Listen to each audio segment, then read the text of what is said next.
Go,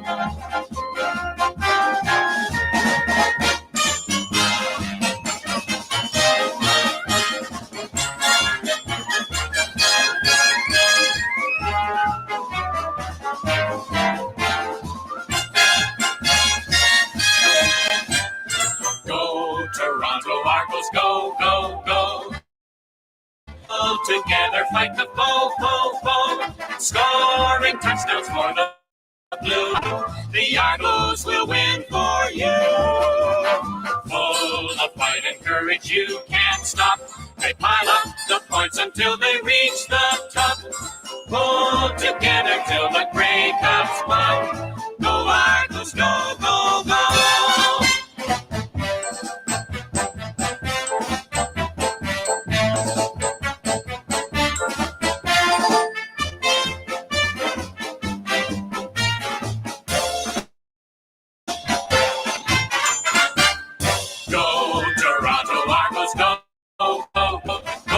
Together fight the foe, foe, foe. Scoring touchdowns for the blue on blue. The Argos will win for you. Full of fight and courage, you can't stop. They pile up the points until they reach the top. Pull to the Grey Cups won. Go Argos, go Toronto, go. Go Argos, go, go, go.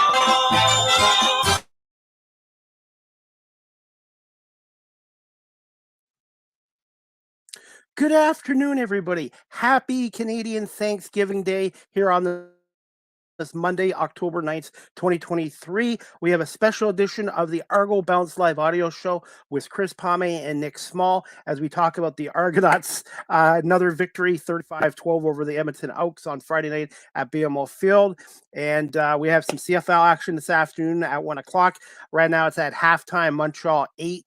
Ottawa 0. Montreal is now fighting Hamilton for that second spot in the East as well. And I'm going to bring on my co-host, Nick Small, and we're going to talk some Argonauts football, the 150th anniversary, and a little bit about the CFL going on right now as well. Good afternoon, Nick. How you doing, buddy? Hey, Chris, doing great. It was another fantastic weekend for the Toronto Argonauts. They pulled off a huge win against Edmonton on their 150th anniversary game. There was so many fantastic alumni throughout the years that came down.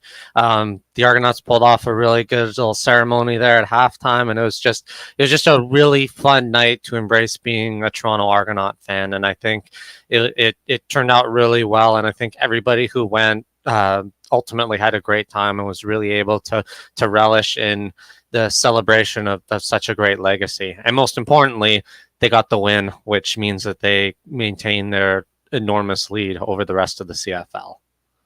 Yeah, the Argonauts are now 13-2 for the first time since the 97 season, which they won back-to-back Grey Cups, ironically. So let's fingers crossed they can pull that same thing again, 26 years later as well. But I had a great time there. I got myself on CP24. I got interviewed. Overall, I thought it was good, except there were some issues with some fans that didn't know that there was going to be a wristband of 100 people. I don't blame that on the Argos. Maple Leaf Sports and Entertainment, I don't think realized how many diehard fans were going to come to the 150th tailgate. Overall, the weather was great. I had a great time. I had the pleasure of meeting Doyle Orange, a running back for the Argos from 74 and 76, the second running back in Argo history to have 1,000 yards. So I had my picture taken with him, talked to Doyle Orange. Carl Brasley, who was a part of that 83 Grey Cup team and 87 Grey Cup team and 91 Grey Cup team, I met. And then Pete Martin, the longtime Argo linebacker and longtime color analyst as well. So overall, I had a good time. I just thought there was a few issues with a little bit of communication between MLSE and some of the fans. Nick, overall, that's just my thoughts on it. But overall, I thought it was a nice event. Yeah, I mean, I can get some of the frustrations from some of the diehards, but I understand why they did it the way they did. You had to do some sort of policy to instigate some sort of order, an organization, how you do it. Because if you just say, "Oh, everybody go at it," it's going to be just a big mess. And I mean, it worked out that beside it, they had that alumni area in kind of the north, I guess, southeast corner of the Stanley Barracks. So you had that part where a lot of other alumni gathered, and guys like Damon Allen were there afterwards to sign autographs as well, even after the kind of formally organized section. Yeah, you can argue they dropped the ball a little bit with maybe they should have made it a bit clearer, not just saying that they were being there, but they were going to institute the wristband policy. There was going to be 100 people. They were going to try to limit it. But part of the problem is a lot of these guys are so personable that they want to stay and chat. And what's really important when you looked at the lineup of people who were there, there was a lot of people younger than you or I there. There was a lot of kids there. And to me, those are the people that you want to get to have these opportunities to meet great people like Rocket Ismail, like Damon Allen and Ricky Ray, and whoever else is there, because you want them to learn about our past and to embrace the tradition of success, our winning culture that we've had in Toronto. And there's always that opportunity to speak to these guys later. There's always going to be more opportunities for season ticket holders to have more exclusive moments. For me, I don't think I actually spoke to any alumni when I was there. I actually spoke more. First, I went up to Laurie Bursey, and who many of you know is the president of the Toronto Argonauts fan club and the biggest Argonauts fan, an absolute legend, even among the CFL. And I got to speak with the great Paul Woods, the author of Bouncing Back in the Year of the Rocket. And he's also working on his latest work about McLeod Bethel Thompson and sort of another bouncing back story of their success last year in the Grey Cup and through the season as a whole. And I had a really fantastic time chatting with him. And then the other guy we were able to do, thanks to an organization with fellow Toronto Argonauts fans, we managed to bring Elliot the Moose and his girlfriend from BC over to Toronto and have them, two of the biggest Toronto Argonauts fans who don't live in Toronto. We managed to bring them over and let them embrace in the 150th anniversary. I know I posted about it on social media, got some really great photos with them. And to me personally, that was a lot more worth it than seeing some of the greats. Because you really see what this event was all about, and it was about the fans. Because I've spoken to it with Adam Goss and others. It's the fans that drive this team, and it was really great to have such a really impressive turnout in the Stanley Barracks for this. I thought it was a great setting to have it. The weather turned out perfect.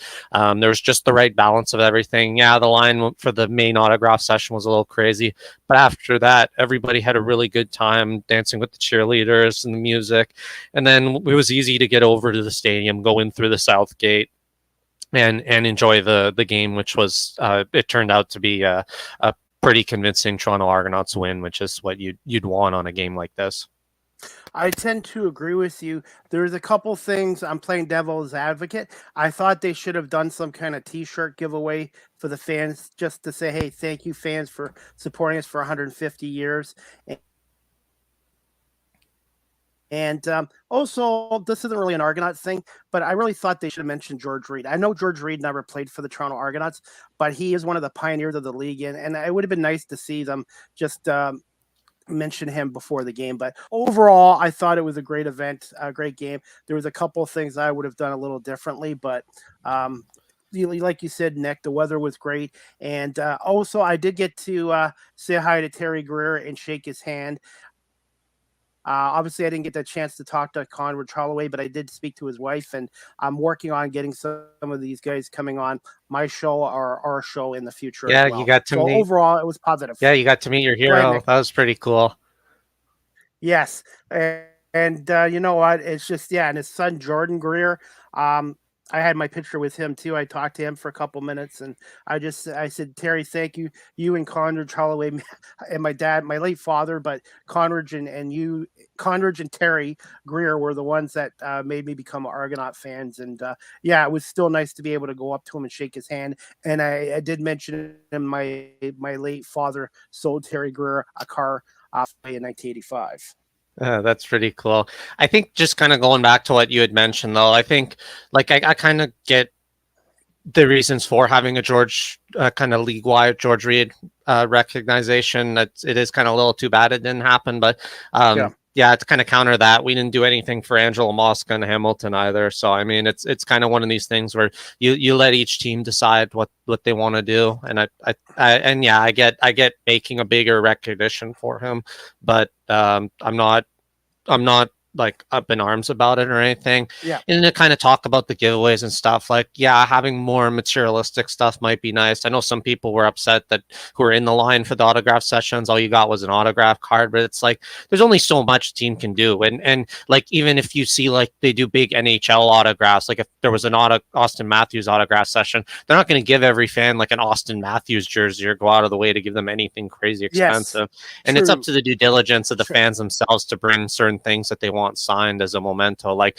I had brought an Argonauts flag, and I know a bunch of others did the same. A couple brought helmets and other stuff. So I mean, and I think they went the right way about it, because like giving materialistic stuff is great, but at the same time, there's a lot of things that are like memory things, and just the memory of being at this event is going to be something you're going to remember. Like you're not going to, like 20 years from now, I don't think many people would have a t-shirt saying, or like the shirts they gave away for the 93 team or 91 team a couple last year or the year before. Like not many people are going to keep a hold on to that, as they are people who are going to remember when all the alumni came out onto the field, or the kickoff ceremony at the beginning of the game where all three returners, Rocket Ishmael, Pinball, and Chad Owens, caught the ball, no bounce or anything off, and made a perfect string of touchdown returns. Like it was absolutely magical and went off perfectly. Those are the things that are far more important than a shirt that you're going to wear like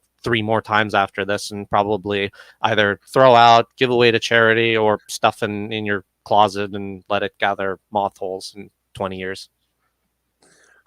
Yeah, good point too. And no, yeah, good point too. And and I also talked to Lindsay Dunn from City TV News, and like I said, you know what, Nick, this year I've been pretty lucky between doing media work for the team and being a season ticket holder. I would say I've probably met about 50 former or current Argonauts this year, between training camp in Guelph and here. So, and you know what? It was nice to talk to Doyle Orange too.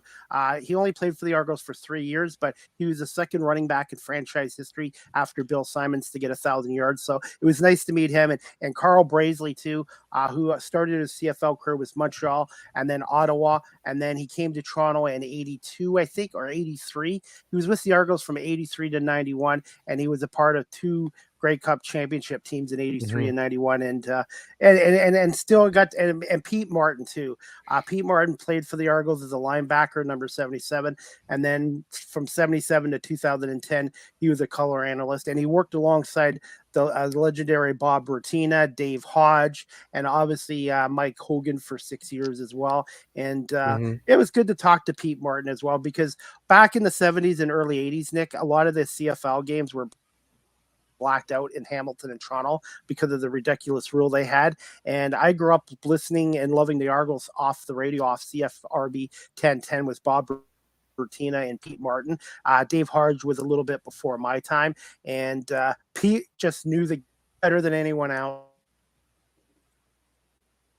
And he did such a great job on the radio over the years, and weren't play-by-play announcers as well. So one thing too, Nick, they did have 40 Argo alumni there. I wish they could have had more, but 40 is still a nice number. And they did have, I believe, Nick, if you can correct me, they did have 10 out of the 26 all-time Argos at BMO Field Friday. Yeah, I think what is really impressive, you saw the amount of turnout of the sort of the legendary names, but there was a ton of guys that came out during that halftime ceremony. Like there were so many they couldn't even name them all, that it was just like, here, go out, everybody else go out. And there, that photo, there was probably at least 60, 70 of them. And then also, let's not forget that like the cheerleaders were there as well, and all the cheerleader alumni from the last several decades of the Argonauts history. And then another thing that I thought was really cool, since they did the top countdown moments, the top 150 was really cool there at the shipyard. Oh, my Wi-Fi is not chopping out too much, by the way. But what was really cool during that portion was that they actually had some mementos. They had Joe Kroll's trophy from when he was running back and quarterback for the team. They had Royal Copeland and Lionel Conacher's jerseys, and then they also had Doug Flutie's cleats, and they had Ab Box's helmet. So all kind of the big names of football for the Argonauts early years, which are kind of forgotten about by many fans who frankly just aren't alive anymore. It's a great way to keep the legacy and the memory of those who are no longer active, or at a point where we don't even have as much of a recollection beyond people with a appreciation for history, like myself or Paul Woods or James Fraser or whoever else who kind of know that history. And I thought it was a really great opportunity to bring some of that back into the light, which was really great as well. This is MLSE, but it would be nice to have Argo's Wall of Fame, Hall of Fame, with some fans of old ages and old decades, our generations community. That's how much laughing with the Blue Jays. I know the Leafs have gotten better than Brandon Shanahan, but I think sports teams other than the Leafs seem to not have any kind of Hall of Fame exhibits at their stadium. But I think it would be great to have one at the field. And also, they didn't have a statue of Mike Timble. But they need to have that statue and some of the all-time statues. That would say at least they need to have at least 5 statues of their greatest players in history. And I think they lost. He lost because of a Wi-Fi connection in small back. And you're back. Yeah, just had some. I noticed Ken posted in our comments. Thanks, Ken. A little bit of audio difficulty, so I'm hoping reconnecting kind of helped clear a little bit of the choppiness on my end. Okay. Yeah, I mean, go ahead. Yeah, I think just talking about it, like there's things that they can work on maybe long term, and it's tough because if we're being honest, BMO Field is still a TFC first facility, Yes, and the Argonauts are one of the only teams in the CFL who really have to deal with that to that kind of an extent. I mean, you look out west, like BC's a little bit behind, but at least BC places kind of their own. But like Hamilton, the soccer team second, Ottawa, I guess hockey's above it, but they're so far away that it's kind of Red Blacks kind of have the realm there. But I think it's the big challenge has always been in Toronto that there's so many things going on, and it is unfortunate that the Argonauts are in that sort of back end of things, but I think they're doing the right things, and I think it is showing that slowly but steadily they're moving the ball and getting more fans attracted to this team, and they're making more people aware to what they're doing amongst the community. And I think long term, it's going to continue this growth that we've seen pretty much since the COVID pandemic, and sort of even before that, when they had those really struggling years pre-COVID. They're bouncing back in a really great way, and I think that'll give them more fans long term. I'll watch your show today. I can't believe this is already episode 12. There's some questions that you've already answered, but just want to ask you, overall, what grade would you give the events on Friday before the game? And just overall, what would you grade the event on Friday? Yeah, sorry, just before I answer, you are still being a little bit choppy right now. A little bit of an audio hiccup on your end, Chris. But to kind of talk about the event, I think as a whole, I'd give it a solid A. I mean, when you look at how, there were some hiccups, particularly during that pre-tailgate things, but once everybody kind of got to the stadium, I think everybody enjoyed their time there. The game itself can be sometimes a toss up on what you get, and I think the players were motivated and fired up enough. Unfortunately, you didn't see the same thing in Saskatchewan, like by comparison. So it led for the atmosphere to be a lot more exciting in Toronto, and it kind of did get a little bit out of hand late in the game, like as early as like 5 minutes into the third quarter. It was with the interception off Tri Ford. It was pretty clear that Toronto was going to run away with this one. But, it's definitely better than the other way I kind of went in Saskatchewan by comparison, where they were kind of lifeless in that game, which was really disappointing to see. But I thought the ceremony things were well projected, and it made it really entertaining for fans. Unfortunately, I can hear you a little clear, but apparently I have Wi-Fi issues. I have my Wi-Fi plugged in, my connection's good, and my computer's good. I think maybe on Premier's issue, because I find when I do Premiere at night time, there's less issues with Wi-Fi for Premiere than there are in daytime. I guess because more people do the podcast videos in the daytime, and that's probably the what's going on. So I apologize, but I think it's just because of the and everybody else on Facebook one day. Sorry, you're still sounding really choppy. I got like half of that with StreamYard and issues more streaming recordings during the day. After that, it was kind of choppy. Yeah, I turned my TV off, turned my phone off. I just think it's the time of the day everybody's in Superior, and I want to know about the Wi-Fi issues on the daytime. Do you want to either restart or reconnect, or do you want to just maybe just ask me the questions and have it more like a direct Q&A? Or yeah, we'll do that too.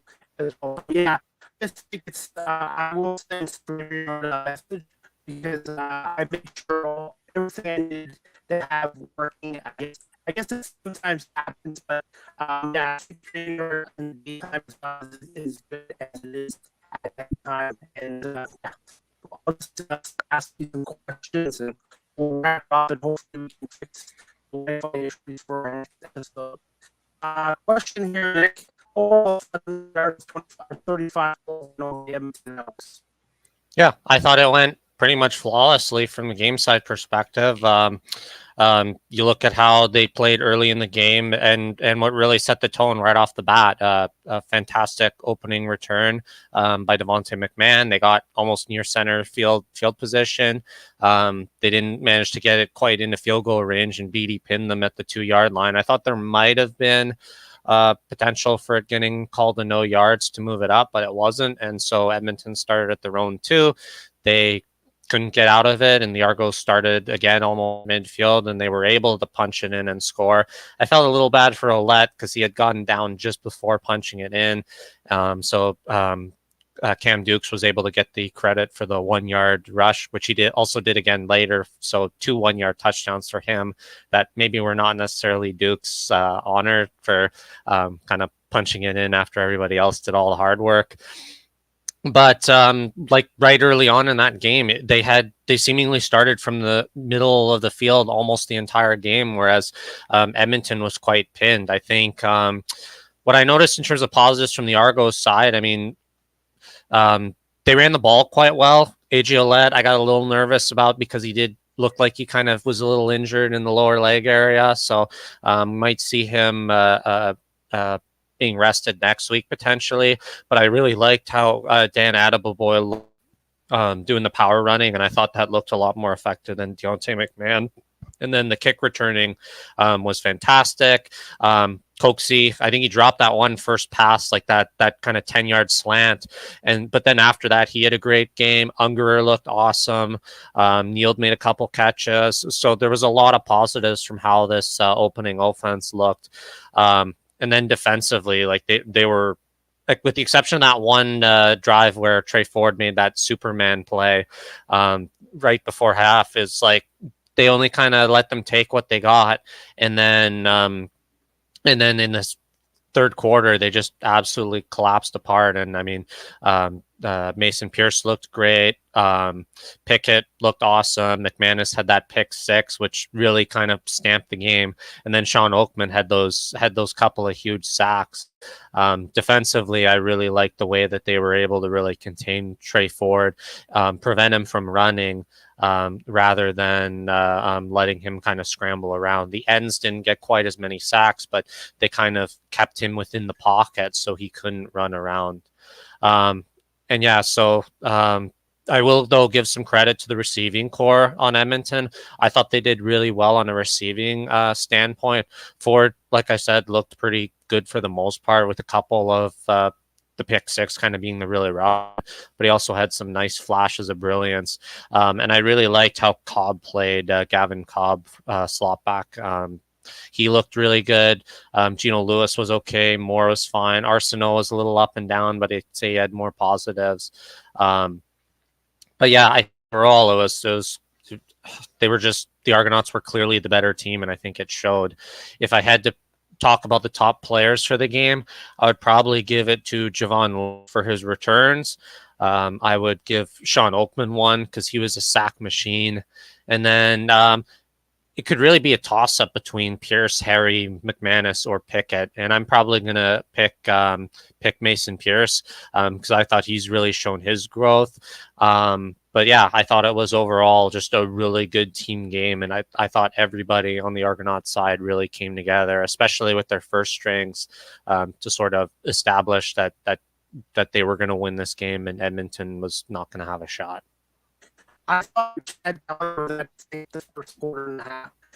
He was missing a lot of deep throws, and Foxy did drop a couple passes, but he did some nice catches as well. But I just thought the first quarter and a half they were a little bit better, but I thought in the second half they were a little more efficient. But overall, the Bears will fit probably a B minus for the game against stuff like that. I wanted to ask you this too. Being an Arnold fan, always thought those long Trey Ford to play with Hilton. Do you think he can be the long-term best quarterback you've been looking for the last few years? Yeah. So to talk again about Chad, like I get how the first quarter was kind of a little rough on his end. There's a couple things that were the problem with it though. Like you look at the O-line, this was probably one of their worser games that they've had, which is saying something because like this is an O-line that almost never lets Chad Kelly get sacked. So there was that, and then yeah, he had a couple, like I mentioned, the Cokes, he hit him right in the hands and he just couldn't come up with it. So I wouldn't blame that on him. And yeah, there was a couple of overthrows, probably trying to bury the game away earlier. But I did like that Chad didn't really try to like force anything between two defensive backs to get intercepted. I think he made the clear choice on how he wanted to miss and who he wanted to target. When I Edmonton, I was still quite impressed with Trey Ford. And I mean, yeah, he kind of struggled in the third and fourth quarters, the second half of the game. But I thought he showed his flashes of brilliance in the beginning, especially with that end of the half touchdown drive that really kept them in the game. His ability to scramble but still be able to find open guys. It's the kind of stuff that we've seen from guys like Darian Durant, Kevin Glenn, Bo Levi Mitchell, like any of those big name guys, Travis Lulay, Michael Riley, like any of those guys have all pulled off moments like that before. And Trey Ford has clearly shown he's in that same type of category of guys who can scramble out, find someone open, and get the ball to them. So I think absolutely he can be their long-term quarterback. And I think offensively, the biggest weakness that they got right now is their offense. Like many teams, like if you don't have a good line or the ability to protect your quarterback, it leads to these situations like you have in Ottawa where the quarterback's just going to try to duck and run too often. And once you kind of play that, he's going to alter to that and you just contain him, or you have a spy out, they can't really do anything offensively. And this is where Trey, I think, has really shown his ability because of such a great receiving core he has around him. I thought the one area they struggled most at offensively was Kevin Brown, I think.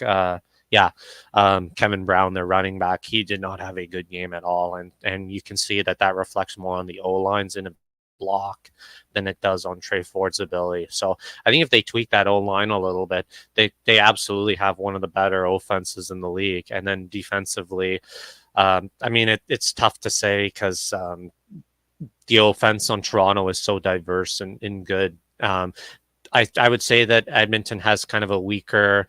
Their secondary is good, but I think they have a weaker front five, front six, front seven, depending on how you line up. Their linebackers and D line isn't quite as good as like Toronto's by comparison.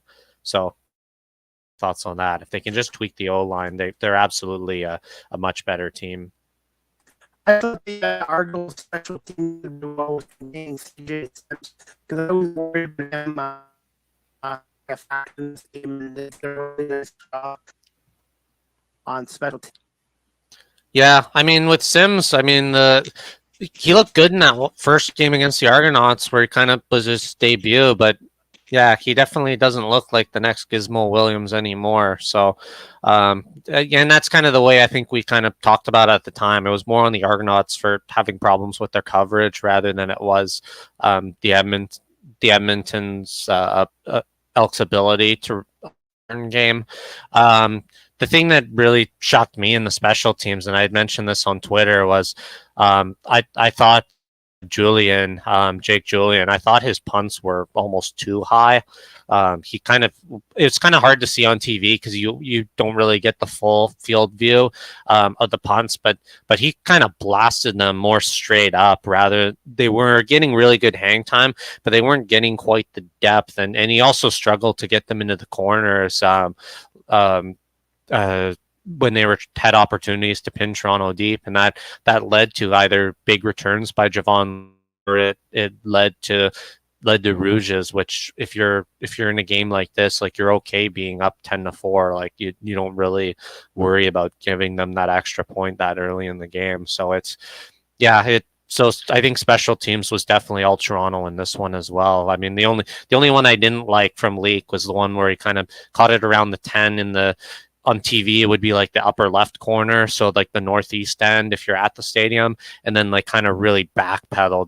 That always scares me. I do not like it when returners go more than 1 or 2 yards backwards and they try to kind of swing around.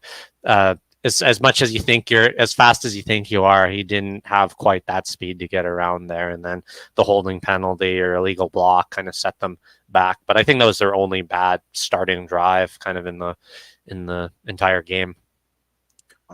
Dick, I got a couple more questions I want to ask you.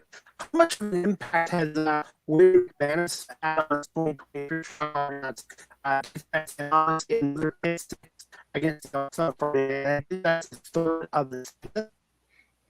Yeah, I can't remember how many it is, but yeah, William McManus had a fantastic game, as it always seems he has when he plays. And I think, yeah, the pick six was another huge moment, considering that he has, I think it was only 2, it might be 3, but it was a huge interception, and it put the game to bed. I think that kind of killed any last momentum that Edmonton had in the second half of this game. But what's also shown is just his ability as a leader out there, and his ability to run stop, which was kind of the big thing that was missing against Winnipeg the week before, where they chose to rest him, and kind of it led Oliveira to get kind of 150 yards against Toronto. They wouldn't be getting those same kind of yardage if McManus was in. So I think between him playing the sort of shorter side run stopping game, sometimes midfield, depending on how they line up. And then Adarius Pickett playing the sort of wider side and kind of that weird hybrid flying wing, sort of wide linebacker spot. They just incredible duo, and the way they've played all year, they've shut down almost anything that's kind of to the middle of the field, which is really great to see. And I mean, want out of your linebacking core, especially with the DBs so beat up. I thought what was really great was how they were really able to shut down. There was a couple of deep plays, which again shows Trey Ford's ability, but for the most part they were able to shut down a lot of that, and Edmonton wasn't really able to do much in the second half. No, I think they held the Elks in the second half. Nick, correct me if I'm wrong. To 1 point, a single rouge. Yeah. Well, your Wi-Fi finally just got a little better, so that is something great to see.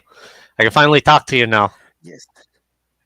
I apologize because I can hear you clearly, and I don't know what it was, but I will send StreamYard a message and let them know because my Wi-Fi connection at home is 100%, and I have these things called Wi-Fi pods to strengthen my signal. So I don't know what happened there, but fingers crossed. And now you can actually hear me. I apologize to anyone, but this does happen in podcasting and in radio and stuff like that. So I'm glad you can hear me better now too, Nick. Hey, I wanted to ask. Sorry, go ahead.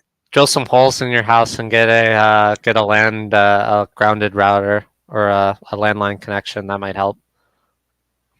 Well, usually it's pretty good. Most of my shows were done in the later afternoon and night, so I just think it's because I'm doing this. We're doing this in the daytime, and I think more people use StreamYard in the daytime than they do at nighttime. But as long as you can hear me now, that's great. I could hear you loud and clear the whole time. So awesome, perfect. Hey, yeah, well, I was gonna say. And this Costigan guy too, I think he's tremendous. I think the Argos overall are more talented than last year's team and have more depth, and we'll see if it pays off in the playoffs. Mm-hmm. Yeah, it's saying something with how after coming off a Grey Cup championship, you're not used to your lineup staying as solid as it has been, and if anything, it's gotten better. Absolutely. And this is my next question, Nick. I just got a couple more and we'll wrap up episode 12. This one I wanted to ask you if it shows up here. 1 second. Hang on. What are your thoughts on the next opponent, the matchup with the Ottawa Red Blacks, who are playing today? And this will be a short week for them. Saturday night at 7 o'clock at BMO Field. And who are some Red Blacks that we should look out for as Argo fans? Well, obviously Crum, the quarterback. Yeah, Crum's been not quite as, I think the book is now kind of out on him, so teams kind of know how to play against him, and he's not sort of running the ball as much. To be honest, I mean, they've dealt with a lot of injuries right now, and you kind of see that if you're watching the game right now while listening to us. Montreal's up 18-0 and in the beginning of the fourth quarter, and it looks like Arbuckle's might have relieved him. It's hard to tell. 5 for 13, 72 yards live right now. I don't have it on to, again, for my sake with the Wi-Fi as well, but I'm just kind of looking at it. Devontae Williams has 8 carries for right now. I mean, Jalen Acklands and Braylon Addison and Shaq Evans are probably their 3 like big name receivers. But yeah, it's really hard to tell right now because I mean, I don't think this Ottawa team is honestly that threatening, and you see like some injuries have really piled up now with Lewis Ward being out. Like they're not really quite a threat. If the Alouettes can be up 18-0, you just kind of hope that the Toronto offense this Friday or this Saturday for this game is able to just bring some heat and pick up a lead early. I don't really think Ottawa can even really do that much. One player I'd be worried about is Jalen Ackland. Even when he was with the Tiger Cats, he's a Toronto killer. He always seems to have his best games of the season against the Argonauts. So that's the one guy I would focus with on their offense is Jalen Ackland. He's a very good receiver. He has good speed, good hands, and he's always in the right place at the right time. And being a former Tiger Cat, he's always been a pain in the butt for the Toronto Argonauts. So I expect Toronto to win the game against Ottawa Saturday. But it's going to be interesting to see how Ryan Dinwiddie and the management work out who's starting and who's sitting out this game. Yeah, I think what we saw last time they played was it got really fiery, and it was like as much a battle with the officiating as it was with the Red Blacks themselves. But there was a lot of and shoving after that game, which Toronto has seemed to kind of turn the corner around, and maybe because they have such a big lead over everybody that nobody's really trying to pick a fight with them as much. But yeah, I feel like that's probably the approach that Ottawa's going to keep going with, try to get under their skin because they kind of saw like the downside is you're going to get the crowd really involved into it, which I thought really helped the Toronto Argonauts out in that game to be able to win. But yeah, I don't know how you win otherwise without kind of getting under their skin and kind of causing penalties to help you out. Yeah, hey, I was just gonna say this. I think the attendance was only announced at 14,500 against Edmonton, but you know what? That's the loudest 14,500 fans I've ever heard. I've been in hockey arenas with smaller crowds than that, and they were silent. So even though the Argos didn't get what I thought they should have, I thought they should have gotten at least 22,000 for the 150th anniversary. I thought the fans that were at the game, 14,500 of us, were engaged and were loud. And I love my seats in section 115. Everybody's friendly, but it's a rowdy section. I know you're on the 50-yard line too, but BMO Field, there's not one bad seat in that stadium at all, in my opinion. Yeah, those two characters down, and that's what's most important. And I think that's where you kind of worry with a game like this, which appears to be kind of a big mismatch on paper. Like we saw 2 years ago in the game against Edmonton, I don't think they broke 10,000. So you kind of wonder how things are going to go.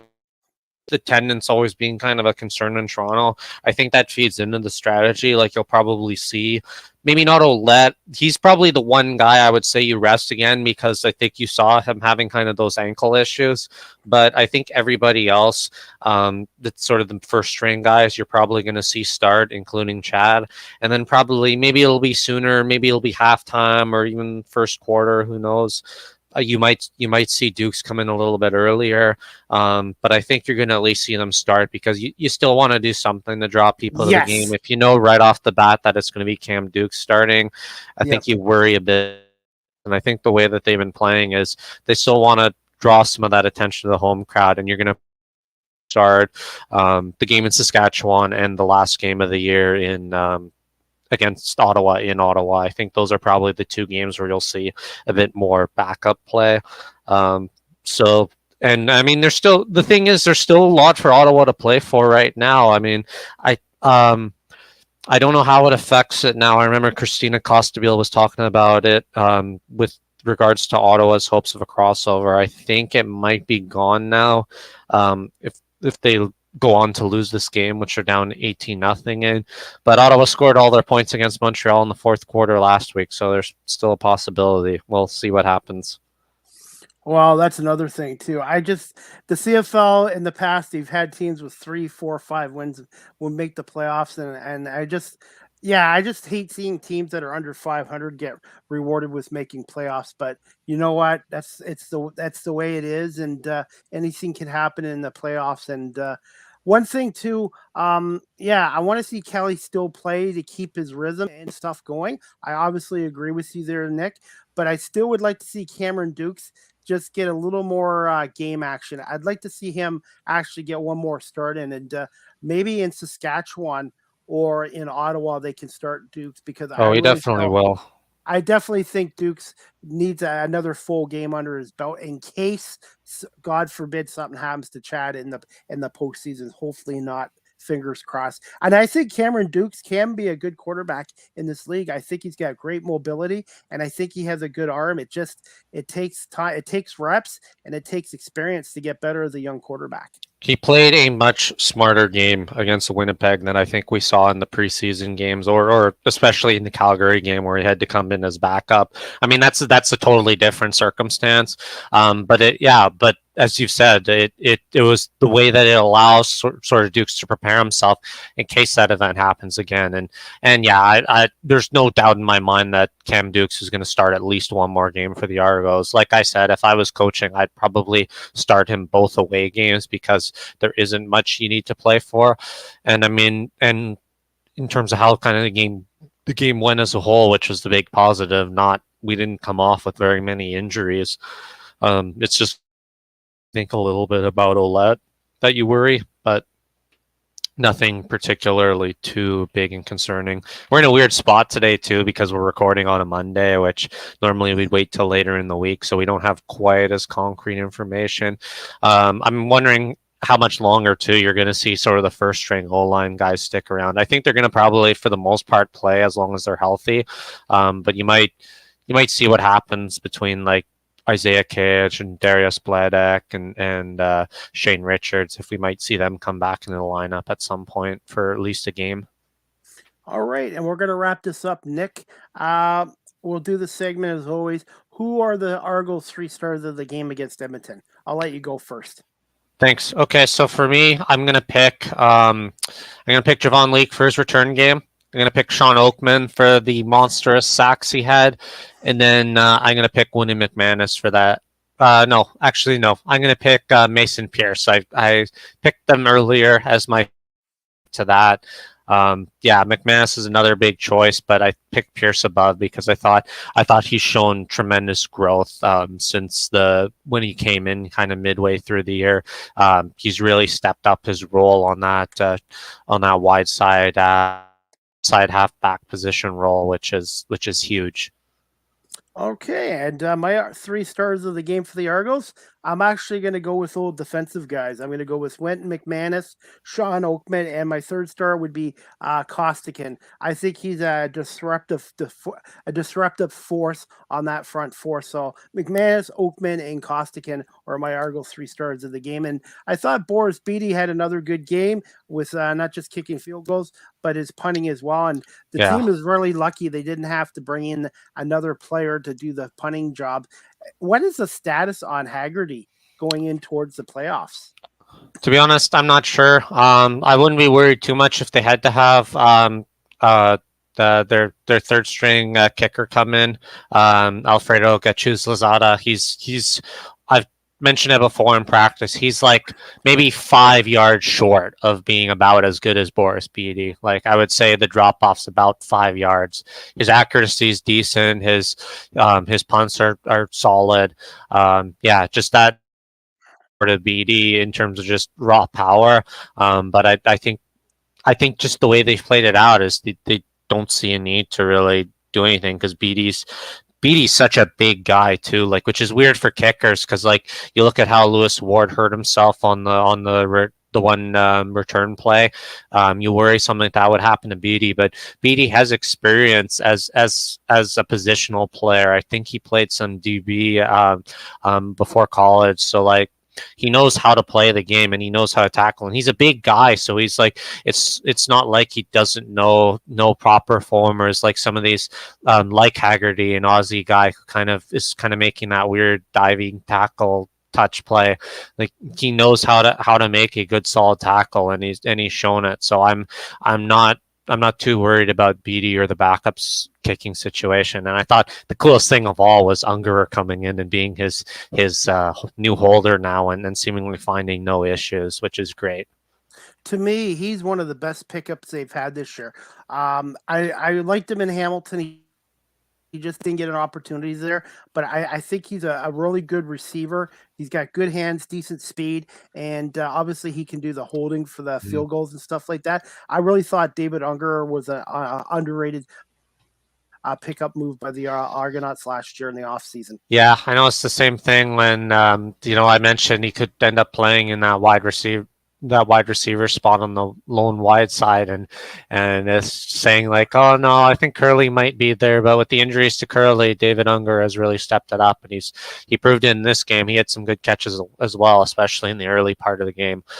So Unger has been big, and to just go back on the kicking game as well. Marcus Nielsen posted about the special teams and sort of the accuracy and success at kicking we've had, and 4 out of the 5 most accurate single season kickers have been within the last 15 years, and the 5th was Noel Prefontaine in 2002, I believe. So we had some struggles there in the late 2010s, but for the most part we've actually had some of the best kicking we've ever seen from the Toronto Argonauts. So we're extremely lucky with how it's worked out, and to have Boris Beatty, we're especially lucky to have him. Speaking of that, hey, if the Argonauts add 2 new members next year in the near future to the all-time Argos, the 2 guys I would like to see, there's like a ton that still could go in. I would say Ricky Ray and Noel Prefontaine would be my 2 guys. Yeah, they definitely be two I'd consider. I love how active Noel continues to be in the Argonauts community. He must live around here Yes. because he goes to everything, which is fantastic, and he's one of my favorite players. So I would definitely love to see him there. Ricky Ray as well. I think two others. If I'm going to pitch two others as a possibility, I still would love to see Chris Schultz recognized for his playing days and get. Yes. Absolutely. And then the other guy I would probably consider is the Flying Hawaiian, especially how his retirement went here in his sort of the 1 day sign and retire thing. Chad Owens, having him be there, and especially because like all of his biggest accolade moments were all with Toronto. So I think he's another guy who kind of epitomizes being an all-time Argonaut. So I think between those four in the next 10 years, that would be a pretty good name of people to induct, but ultimately that's up to the Argonauts Alumni Association. For anybody wondering, that's who makes those decisions. It's not someone within the organization. That's the body who ends up making that call of who they decide to be all-time Argo worthy or not. There was one alumni I wish could have been there, and that would have been I would have liked to seen Cedric Minner there as well, but Doug Flutie, I really would have liked him to be there because the 96-97 Argonauts, as much as I love the 83 team, 83 Grey Cup team is to me the most special team out of all the Grey Cup teams, but the 96-97 Argonauts are the two most dominant teams in franchise history in my lifetime, and based on talent and depth, and obviously Don Matthews, the late Don Matthews. It's just too bad Doug Flutie couldn't have been there, but you know what? Overall, I thought it was a great evening, and it was great to see a lot of these guys back with the Argonauts, especially Rocket Ismail. He only spent 2 years with the club, and it was nice to see him come back too. And yeah, I can't believe he's 53 years old. I don't know where the time goes. His flair. Yeah, I remember when he was a kid coming to the Argos, and he's actually older than me. He's like 2 years older than I am. Yeah, I still think he could have had. I still think he could have given Chad Owens and their money with the kick returns there. I think he had the brakes on a little. He still looks full of energy, which was great. The one guy I would have loved to see, and this is probably the most controversial one, and knowing him, he didn't want to be a distraction from the game because of it, which might be why he didn't show. Just me speculating, of course. But the guy I would have loved to have seen was McLeod, just to thank him for all the shit he put up with last year, but to still lead this team to a Grey Cup. I don't think enough Argonaut fans really understand the workload he put into this team, and I would just like to say thank you. And if you're listening, thank you. I think he is on my LinkedIn page, so he could be listening to this. But I would like to think maybe next year they'll bring him back and have a special night for him as well. Because, like I said, he was a part of two Grey Cup teams in Toronto as a backup to Ricky Ray in 2017, and then last year he helped the team win the Grey Cup. They wouldn't have got to the Grey Cup without his play. Well, and yeah, but unlike many others, he's still very much active in football right now, still aspiring for that that role in the NFL and Breakers, a fairly successful season. Postseason might not went quite the way they wanted to, but they were quite successful there. And overall, great performance by him all year. And depending on how things go next year, I'm sure he's going to stay in the XFL or whatever USFL, whatever supposing they merge, however that turns out. I'm sure he'll probably stay there again next year. But yeah, quite exciting from him. All right, Nick, we're going to wrap this show up with our last segment. This is obviously CFL Week 19 picks, and I will go first here. BC at Hamilton. I'm going to go with the Tiger Cats. They're at home. They are playing really good football right now, and they really want to get that second seed in the East. So I got to go with Hamilton over BC, and then Saskatchewan and Calgary. Saskatchewan's not playing good. Calgary's had a horrible year. If there were still ties in the CFL, I would say that game would be a tie. I guess I'll go with Calgary being at home, but that game is hard to pick because neither team is really playing good football right now. And then the third game, Ottawa, Toronto Toronto. Even though the Argos will probably have some second and third string guys in there, I think their depth is much better than Ottawa, what they have right now. I'm going to go with the Argos to win over Ottawa. And then the last game is Montreal at Edmonton. I'm going to actually go with the Elks. I'm going to go with the Elks to upset Montreal. Thoughts, Nick? Yeah. So for my picks, I'm gonna take BC on the road in Hamilton. They're the last team not named the Toronto Argonauts to beat Hamilton, and I think BC is still that slight edge better, that they can do it, particularly defensively. Saskatchewan, Calgary. I'm gonna take Saskatchewan then. Both teams have been kind of flat at home, which is kind of weird to see. But yeah, I'll defer and I'll take dissent, I guess. I will take. For Montreal and Edmonton, I'll stick by Montreal. They're up. Live scoring update, by the way. They are now up 26-0 on Ottawa, so they've really put the guns to them, or the boot down on Ottawa in the fourth quarter. And yeah, based on the way this game has gone and the way things look, I gotta pick Toronto over Ottawa as well, no matter who starts. I think Toronto is just a much better team than them at this point in the year. And I think you are going to see changes with the Ottawa Red Blacks in the off season as well. And who knows if Jeremiah Mazzoli will be back next year or not. He's had so many major injuries the last year and a half. So we'll see what happens there. It's quite to say the least. Definitely. And Nick, I want to say, hey, thank you for coming on today for episode 12 of the Argo Bounce live audio show on a little bit of short notice, but I think we got through this show, even though there were some Wi-Fi issues. I apologize. I think I've got them fixed. Hope going forward.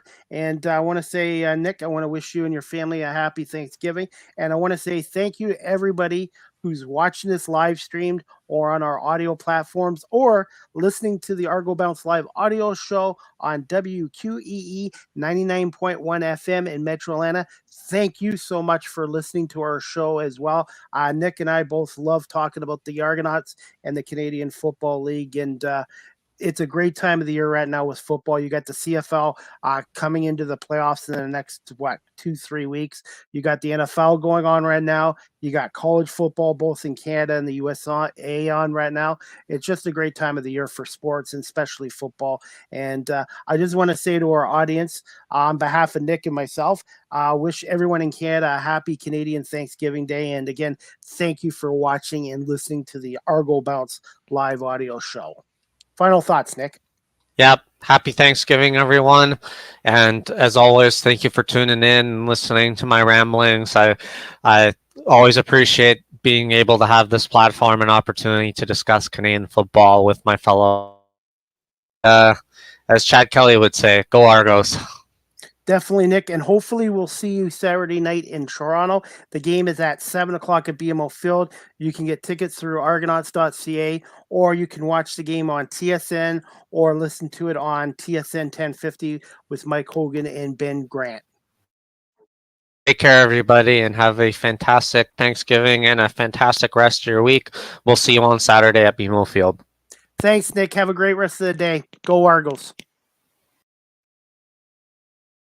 All right, guys, that was episode 12 of the Argo Bounce live audio show here on this Monday, October 9th, 2023. Thanks to Nick Small, my co-host, for coming on here. And thank you, everyone, for watching and listening to the Argo Bounce live audio show, live streamed on Facebook, LinkedIn, YouTube, Twitch, and on Twitter/X. And our show is available on audio platforms such as Apple, Google, Spotify, iHeartRadio, Amazon Music, Radio Public, LinkedIn, and also on WQEE 99.1 FM in Metro Atlanta, the home of Southern Talk in sports as well. I hope everybody has a great rest of the year, Canadian Thanksgiving, and we'll see Nick and hopefully the rest of you back next week for episode 13 of the Argo Bounce live audio show about the CFL's 18-time Grey Cup champion Toronto Argonauts. As always, go Argos, and thanks for watching and listening to the Argo Bounce live audio show.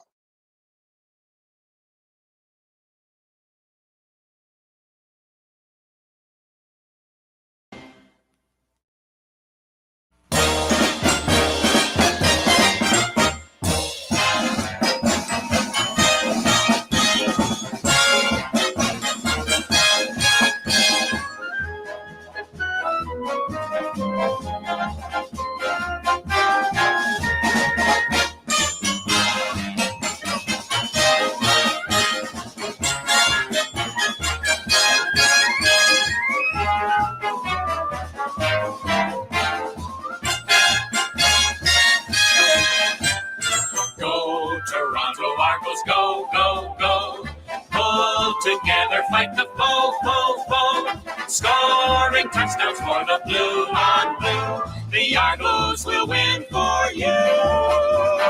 Full of fight and courage, you can't stop. They pile up the points until they reach the top. Pull together till the Grey Cups won. Go Argos, go, go, go!